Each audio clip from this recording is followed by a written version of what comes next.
Daniel's consciousness surfaced like a deep-sea diver ascending too quickly. His neural implants were screaming warnings about catastrophic system failures, but the pain blockers had already kicked in. He couldn't feel his legs. That was probably for the best. The first thing he saw when his eyes focused was purple. Not the purple of Earth sunsets or lavender fields, but a deep, bioluminescent purple that seemed to pulse with its own rhythm. As his vision cleared, he realized he was looking at skin, or rather, the chitinous exterior of something that had never evolved on his homeworld. Two figures sat beside his medical pod. The larger one had to be 8 feet tall even while seated, her frame composed of elegant, segmented plates that shifted like tectonic formations with each breath. Her head was crowned with what Daniel's oxygen-deprived brain initially mistook for a headdress, but were actually neural crest extensions, the mark of royalty among the Zalthara, an alien queen. Beside her sat a smaller figure, perhaps 6 feet, with the same purple luminescence but softer, less defined features. The crest extensions were still developing. A daughter, then. Neither spoke. They simply watched him with compound eyes that refracted light into thousands of tiny observations.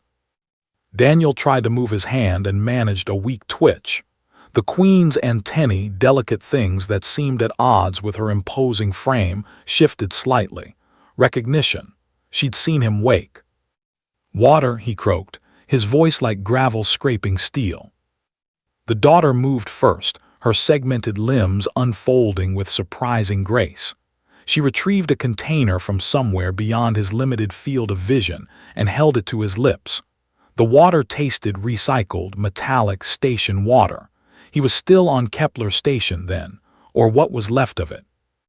"The attack," Daniel managed between sips, "the mining facility." "Destroyed," the queen said. Her voice resonated not from a mouth but from vibrating plates along her thorax, translated in real time by his neural implant. 73% of Kepler Station is now debris. You were found in Section 7, compressed between 2 hull plates. You should not be alive. Daniel's fragmented memories began to assemble themselves. The proximity alarms. The unidentified ships dropping out of FTL with weapons hot. The way the station's defensive grid had lit up like a dying star before going dark forever. He remembered running through corridors as sections decompressed, remembered reaching for the emergency beacon. Remembered. "Orla," he whispered. The queen's antennae stilled completely. In Zalthara body language, that meant acute attention or sometimes grief.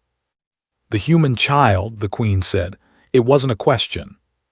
"My daughter, 8 years old. She was in the residential quarters, Section 12. Daniel tried to sit up and failed. "Is she?" "Section 12 no longer exists," the daughter said softly. Her translation carried a melodic quality, younger, less refined than her mother's. "I am sorry." The words should have destroyed him. Perhaps they would later, when the shock wore off and reality fully reassembled itself.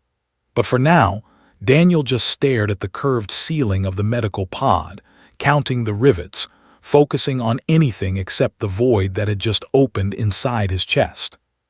"Why are you here?" he asked eventually. "Your people don't exactly mingle with humans."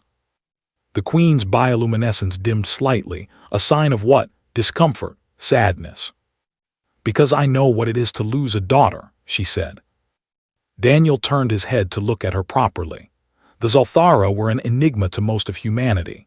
They'd made contact 40 years ago, established trade relationships, even shared some technology. But they remained distant, formal, their complex social hierarchies and biological imperatives incomprehensible to most humans. Queens were especially remote, bound by tradition and ritual to remain within their hive cities. "This one is not my only daughter," the queen continued, gesturing toward the younger Zalthara. "But she is my youngest, my last.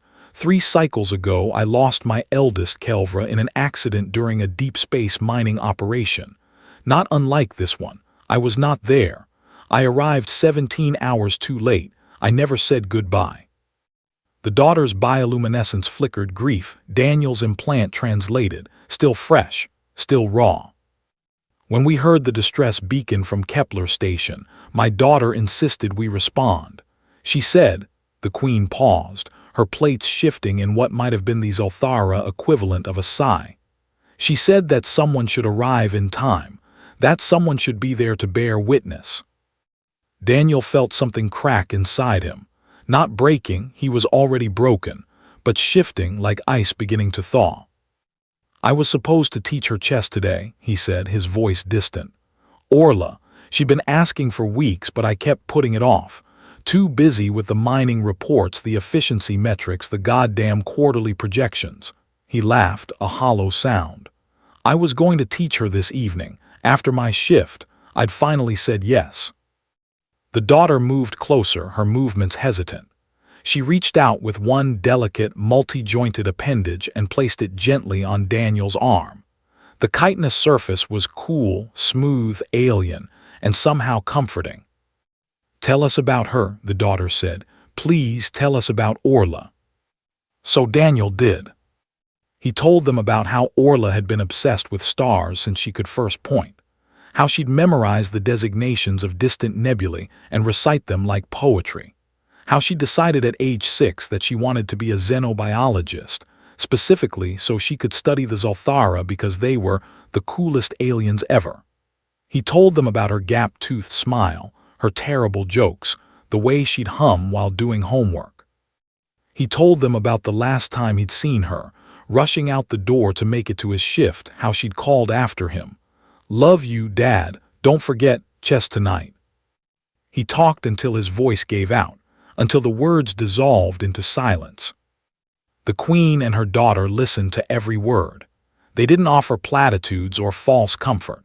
They simply witnessed, two beings who understood that some losses couldn't be fixed, only endured. In our culture, the Queen said eventually, we have a practice.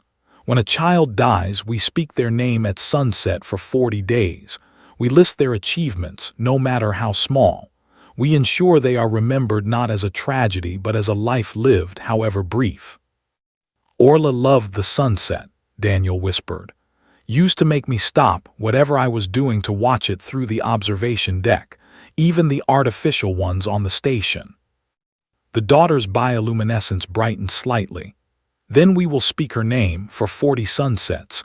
We will remember Orla, daughter of Daniel, lover of stars, future xenobiologist, chess player in waiting.